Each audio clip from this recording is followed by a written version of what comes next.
Hi Internet, here's my Matchbox disclaimer. I am not your attorney unless you have a signed contract with me and my firm and you've paid the applicable retainer or fees.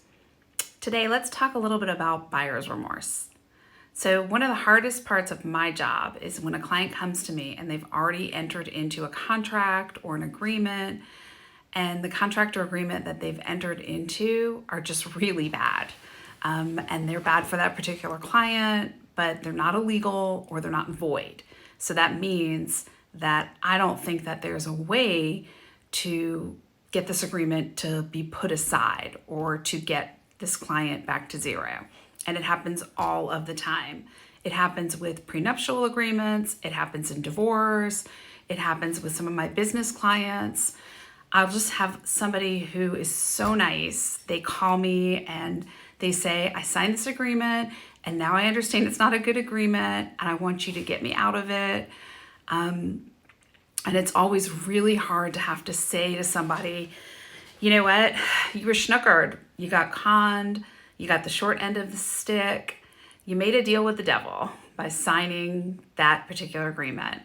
And some of my favorite clients are the ones that will acknowledge that they made a horrible deal and they know I'm not a magician and they're just grateful and accepting of any advice or guidance or assistance that I can provide to them so that they can have the least traumatic impact from whatever documents that they've signed.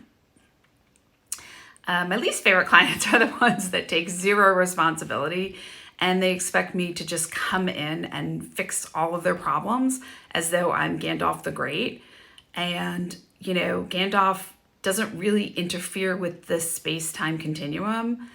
And a lot of good people still died in those stories. And, you know, a lot of bad stuff happened. So those are the clients that will usually end up having used multiple attorneys throughout their cases. And I have to say this, that for the most part, I am so lucky because the majority of my clients are really fantastic people and I really love working with them.